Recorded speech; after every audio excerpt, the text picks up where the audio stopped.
Hey there everybody, I hope everyone's doing good. I had a few questions regarding the continuous flow hydraulics on this particular machine.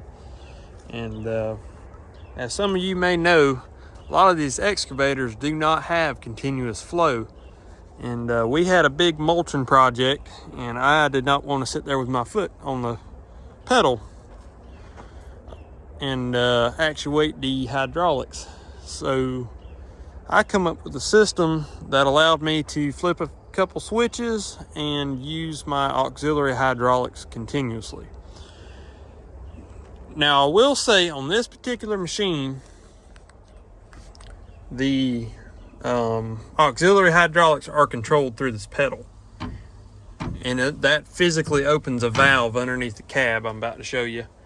And I don't know how you would be able to do it with a different machine, maybe like a Volvo or Caterpillar that has the joystick auxiliary controls. I'm sure you could still do it, but it'd be a little bit more difficult. So really all of your I guess older Hyundais and anything with a foot pedal would be easier to convert. So enough of my talking. Let me climb up underneath here and show you what's going on. All right, everyone, I got the panel off underneath, but before we get underneath, we're going to come up top. And I'm going to show you how the switches work, and maybe it'll make more sense once we get down there. So up top, the only thing we're concerned with in this video are these two toggle switches and this switch right here. This has nothing to do with the continuous flow system, so don't worry about this switch. Right here is what I call the thumb valve, and when I get underneath there, I'll show you what the thumb valve actually is. This is a continuous flow valve. You cannot have these on at the same time because you're, without confusing anyone, you're basically not sending fluid in the right direction. And I'll try to explain that a little bit better when I get down there and I can actually show you how everything's routed. But essentially how this works is you would have your thumb valve open, turn your key on, and the reason I put the key in here, you don't have to have the key. The reason I put the key is because I didn't want anyone to hop in here and just start flipping switches and accidentally deadhead the thumb, or deadhead hydraulic fluid going to the thumb by accidentally turning on the continuous flow. So anyways, you turn on the continuous flow, or you turn on power to the continuous flow valve, turn on the continuous flow valve, and you close your thumb valve. At that point, continuous flow would be on. There'd be a continuous flow of hydraulic fluid running to your attachment.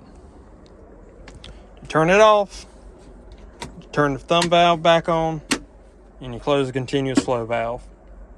It's pretty simple. All right, let me stop the video, crawl up underneath here, and sorry, my mind went blank.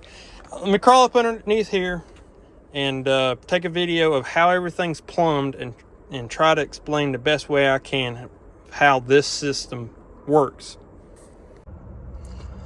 Alrighty, everyone. I'm not going to really be able to point, so I'll just try to point with the flashlight. Underneath here, this valve right there is the thumb valve.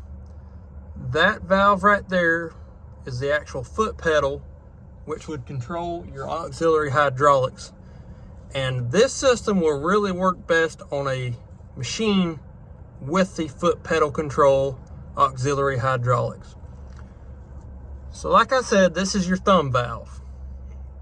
Whenever you operate the foot pedal, which opens and closes the thumb, you'd have flow coming in one way and out the other, or vice versa. But these two pilot control lines at the bottom of the foot valve control the direction that the thumb would move. So what I did is up top, the line on top that does not have a T in it, which would be that line all the way at the top, is the return line. The line right there, the line right below it with the T, try not to blind the camera, but that line right there is your pressure line. What I did is I teed off of that. I come on back and come over here to what I call the continuous flow valve. Whenever you open the continuous flow valve and you close the thumb valve, fluid will come from the pressure line around through the continuous flow valve and then connect to the bottom. And this line, let me see if I can point to it with my hand. This line right here will then go back to the valves that it actuates. All right, so I'm sorry about that. I'm trying to figure out the best way to explain this without confusing everybody. So let me break things down a little bit. This excavator is not electric over hydraulic. This excavator uses pilot control lines. All these small hydraulic lines essentially go back to bigger hydraulic valves, which use the main pressure from the pump to move everything. On like a newer Caterpillar, Volvo, excavators like that, you wouldn't have all these. It would be electronic. And I would have no clue how to do any of this on that. This is simply for a pilot controlled excavator, specifically one with a foot pedal to control your auxiliaries. So back to what I was saying. This line right here would then be feeding continuous flow to the main valves, which would actually be sending fluid to the end of the stick where your attachment would be. So this setup might vary between excavators, just depending on the design from the factory, but essentially you've got a pressure line and a return line up top. So return line, pressure line, and then at the bottom you've got the two lines which actually actuate the auxiliaries. And all we're doing is taking pressure from the pressure line, shooting it around to the back side of this valve, and then we're shooting it to the main control valves, which activate the attachment. The reason why we have the thumb valve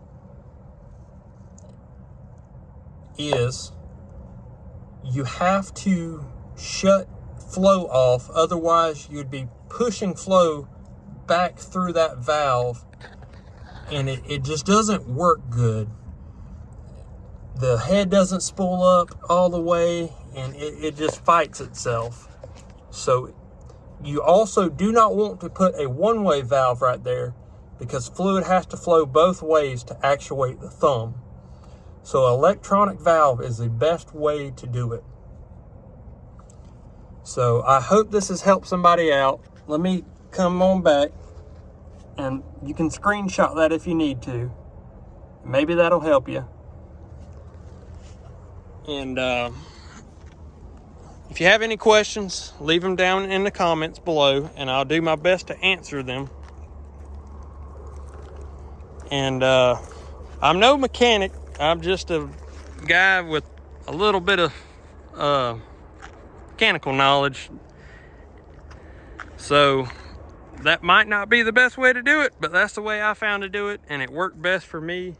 It didn't really give me any issues, and it didn't cause any damage to the machine that I know of. So results may vary, but that's how I did it. And I hope this video helped someone out. And I thank everybody for watching, and hope everyone has a great and safe week.